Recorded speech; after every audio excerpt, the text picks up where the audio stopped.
আপনারা জানেন কার্যক্রম নিষিদ্ধ আওয়ামী লীগ ও এর অঙ্গ সংগঠনের নেতাকর্মীরা সম্প্রতি রাজধানীর বিভিন্ন স্থানে জড়ো হয়ে ঝটিকা মিছিল আয়োজনের মাধ্যমে আইন শৃঙ্খলা বিনষ্ট করে জনমনে আতঙ্ক সৃষ্টির পায়তারা করছে। অদ্য 24শে সেপ্টেম্বর 2025 রাজধানীর বিভিন্ন এলাকায় ঝটিকা মিছিলের চেষ্টা চালায়। এ সময় পুলিশের টহল টিম, ঢাকা মহানগরের গোয়েন্দা পুলিশের সদস্যরা এ প্রচেষ্টা নস্যাৎ করে দেয়। স্থানীয় জনসাধারণের সহায়তায় Bangladesh police, specially DMP police এবং আমাদের গোয়েন্দা পুলিশ এই সকল ঝটিকা মিছিল হতে আজকে এখন পর্যন্ত 244 জন 244 জনকে গ্রেফতার করা হয়। এই সময় তাদের কাছ থেকে 14টি ককটেল এবং 60টি ব্যানার উদ্ধার করা হয়। ডিএমপির ধারাবাহিক অভিযানে ইতিপূর্বেও এই ধরনের মিছিল থেকে প্রায় 5 শতাধিক নেতাকর্মীকে গ্রেফতার করা হয়েছে এবং তাদের আইনের আওতায় আনা হয়েছে। ফেসিবাদের পতনের পরেও তাদের হীন তৎপরতা থেমে নাই। আমাদের প্রিয় মাতৃভূমি স্বৈরাচারের থাবা থেকে মুক্ত হয়ে যখন স্থিতিশীল অবস্থায় এসে একটি সাধারণ নির্বাচনের জন্য প্রস্তুতি নিচ্ছে, এ সময় কার্যক্রম নিষিদ্ধ আওয়ামী লীগ এবং এর অঙ্গ সংগঠনের সদস্যরা অপতৎপরতা চালাচ্ছে, যেটি আমরা বিভিন্নভাবে দেখতে পাচ্ছি। রাজধানীর আইন শৃঙ্খলা স্বাভাবিক রাখতে ঢাকা মেট্রোপলিটন পুলিশ নিরলস পরিশ্রম করে যাচ্ছে। কার্যক্রম নিষিদ্ধ সংগঠনের অপতৎপরতা রোধে পুলিশের পাশাপাশি নগরবাসী সহায়তা করে যাচ্ছে। আমরা তাদের এই সহায়তাকে অ্যাপ্রিসিয়েট করি। আজকে তারা আমাদেরকে এবং আমাদেরকে বেশ ভালোভাবে সহায়তা করেছে।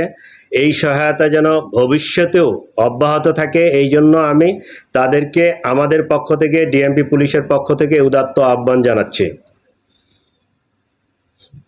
এবং আপনাদের মাধ্যমে ঢাকাবাসীকে আরও বলতে চাই যে আপনারা নাগরিক দায়িত্ব পালন করবেন। বিশেষ করে বিভিন্ন ফ্ল্যাটে, আবাসিক হোটেলগুলোতে, বিভিন্ন ছাত্রাবাসে এবং এই সমস্ত জায়গায় যদি কোনো নিষিদ্ধ সংগঠনের লোকজন থাকে, জমায়েত থাকে বা তারা কোনো অপতৎপরতা করে, তাহলে আমাদেরকে যদি আপনারা অগ্রিম জানাতে পারেন, তাহলে আমরা কিন্তু এটা আরও ইফেক্টিভলি মোকাবেলা করতে পারবো, তাদেরকে আইনের আওতায় নিয়ে আসতে পারবো। আমাদের যে তথ্য এবং ইন্টেলিজেন্স, আজকের ম্যাক্সিমাম লোকজন ময়মনসিংহ, কিশোরগঞ্জ, গাজীপুর এবং গোপালগঞ্জ থেকে আসছে। নাশকতা করবে এই ধরনের কোনো পরিকল্পনা আমরা পাইনি বা দুর্গাপূজাকে এফেক্টেড এইরকমও না। বিষয়টা হচ্ছে সামনে নির্বাচন চলে আসতেছে। এই মনে করেন যে আমরা একটা শব্দ শুনতেছি সব জায়গা থেকে যে ফেব্রুয়ারিতে নির্বাচন। এই নির্বাচনকে সামনে রেখে তারা সংগঠিত হচ্ছে, অপতৎপরতা চালাচ্ছে এবং আইন শৃঙ্খলা বিঘ্নিত করার চেষ্টা করতেছে। বার্তা আসলে আলাদা কোনো বার্তা না।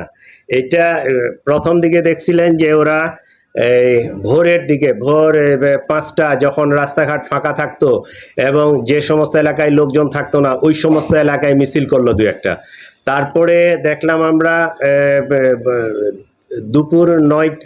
সকাল 9টার দিকে, 8:30 থেকে 9টার দিকে কোনো এক ফ্রাইডেতে রামপুরার ওই জায়গায় মিছিল করছে। এইভাবে তারপরে আমরা আবার দেখছি যে ওই যে এয়ারপোর্টের গোল চত্বরের মেইন রোডে ওইখানে মিছিল করছে। এইভাবে আস্তে আস্তে তারা, প্রথম দিকে যে সাহসটা ছিল না, আস্তে আস্তে তারা সাহস সঞ্চার করতেছে এবং মিছিলের যে উপস্থিতির এই সংখ্যাটাও বৃদ্ধি করতেছে এবং বাহির থেকে এটাকে প্যাট্রোনাইজ করা হচ্ছে। আপনি দেখেন যে জাস্ট 1 বছর আগে একটা দল ক্ষমতাচ্যুত হয়েছে, তারা টানা 17 বছর এই দেশ ক্ষমতা ছিল। তাদের বিরাট একটা জনগোষ্ঠী, বিরাট সাপোর্টার আছে। আপনি যদি মানে পার্সেন্টেজ হিসাব করেন, তো 1% লোক নেতাকর্মী হয়তো দেশের বাইরে আছে, বাকিরা কিন্তু দেশেই আছে। ঠিক আছে, এই লোকগুলো আছে। তো সেই তুলনায় যদি হিসাব করেন, ওই তুলনায় কিন্তু মিছিল মিটিং বা তাদের কর্মতৎপরতা নিহাতেই কম। এটা বাংলাদেশ পুলিশ সক্রিয় আছে এবং শুধু বাংলাদেশ পুলিশ না, আইন শৃঙ্খলা রক্ষার সাথে আরও যারা সংশ্লিষ্ট সকলে সক্রিয় আছে বিধায় তাদের কিন্তু এই অপতৎপরতা রোধ করা সম্ভব হয়েছে। 2-1টা মিছিল হবে না, একদম 100% সিল করে দেওয়া যাবে, এইটা মনে হয় কিছুটা আমাদের জন্য দুঃসাধ্য। তারপরে আমরা চেষ্টা চালিয়ে যাচ্ছি। আমরা যদি নগরবাসী দেশবাসীর সহায়তা পাই, এটা আরো ইফেক্টিভলি আমরা মোকাবেলা করতে পারবো। আমি এখনো যাচাই করতে পারি নাই, তবে জনসাধারণ আমাদেরকে আজকে ব্যাপক সহায়তা করেছে। আমরা এদের এই সহায়তাটা সামনের দিকে আরো চাচ্ছি। আমরা চাচ্ছি যে সাধারণ জনগণ সবাই দলমত নির্বিশেষে দেশটা আগে আমাদের, এই দেশটাকে বাঁচানোর জন্য, দেশটাকে টিকায় রাখার জন্য এই 18-20 কোটি মানুষের শান্তি শৃঙ্খলা এবং স্পেসিফিক্যালি যদি আমি বলি ডিএমপির 2.5 কোটি মানুষের এই শান্তি শৃঙ্খলার জন্য, ল অ্যান্ড অর্ডারের জন্য আপনারা আমাদেরকে সহায়তা করবেন, আমি সকলের কাছে সহায়তা চাচ্ছি। ওই আপনার কাছে ইনফরমেশনটা ঠিক নাই, ইনফরমেশনটা ভুল আছে। আপনি যেটা বলছেন যে তারা কন্ট্রোল করতে পারে নাই দেখে তাদেরকে আমরা ক্লোজ করেছি, বিষয়টা এরকম না।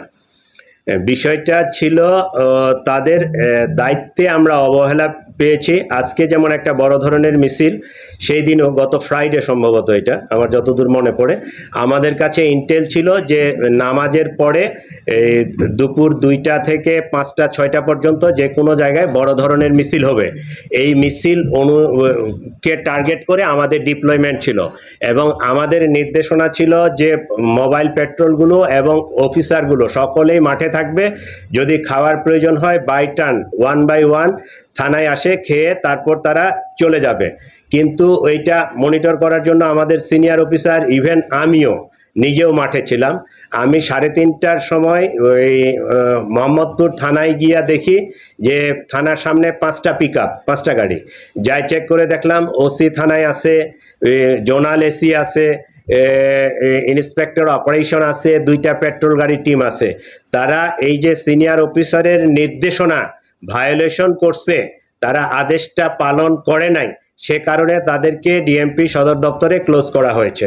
তারা ফেল করছে, বিষয়টা এরকম না। 2 নম্বর কথা হচ্ছে যে 5 আগস্ট পরবর্তীতে পুলিশের যে অবস্থা ছিল, পুলিশ এটা কাটায় উঠছে, পুলিশ এখন সম্পূর্ণ সক্ষম। ওই 5 আগস্টের পরবর্তীতে যে জিনিসটা হয়েছিল, কিছু লোক ডিএমপিতে চাকরি করছে দীর্ঘদিন, কিছু লোক মফস্বল শহরে, এই মফস্বল শহর থেকে এসে তারা যখন ডিএমপিতে পদায়ন হয়েছে, অনেকেই রাস্তাঘাটেই চিনে না, ডিএমপি সম্পর্কে তাদের ওরিয়েন্টেশন ছিল না। বাই দিস টাইম আমরা কিন্তু 1 বছর পার করে ফেলছি, আমরা রাস্তাঘাট, অলি গলি সব কিছু চিনে ফেলছি। এখন আমাদের পুলিশ ইফেক্টিভলি যে কোনো সিচুয়েশন মোকাবেলা করার জন্য সক্ষম এবং আমরা করে যাচ্ছি। গোয়েন্দা নজরদারিতে আছে, সব সময় পারা যায় না। আপনি ওই যে ঢাকা শহর এত পপুলেটেড এবং এত সমস্যাবহুল, অনেক ফ্ল্যাট ফাঁকা আছে এবং অনেক নেতার ফ্ল্যাটও ফাঁকা আছে, তাদের আত্মীয় স্বজনেরও ফ্ল্যাট ফাঁকা আছে। আমাদের কাছে এইরকমও ইনফরমেশন আসতেছে যে এই সমস্ত বাসা বাড়িতেও তাদেরকে আর পয়সা দেওয়া লাগে না, ফ্রি অফ কস্টে থাকতেছে। তা আমার প্রশ্ন হচ্ছে যে একটা বিল্ডিংয়ে 10টা 20টা 25টা ফ্ল্যাট আছে, 2টা ফ্ল্যাটে এরকম লোক আছে, 22টা ফ্ল্যাটে তো সাধারণ পাবলিক আছে। আপনারা আমাদেরকে হেল্প করেন না কেন? আপনারা এই ইনফরমেশনটা দেন না কেন যে অমুক বিল্ডিং এর অমুক লোকেশনে এই ফ্ল্যাটে এই ধরনের কিছু ছেলে পেলে আছে যারা ছাত্র না বা অছাত্র, যারা অপতৎপরতার সাথে জড়িত। এইটা যদি নগরবাসী আমাদেরকে সহায়তা করে, তাহলে পুলিশের কাজটা আমাদের জন্য আরো অনেক সহজ হয়ে যাবে। এইটা আপনাদের মাধ্যমে আমি পুরা ডিএমপির যারা এই যে বিভিন্ন ফ্ল্যাটে, বাড়িতে, আমরা রেসিডেন্সিয়াল এরিয়াগুলোতে বসবাস করি, তাদেরকে আমি রিকোয়েস্ট করব আপনারা এই তথ্যগুলো আমাদেরকে পুলিশকে দিবেন। আমরা আপনাদের পরিচয় 100% গোপন রাখবো।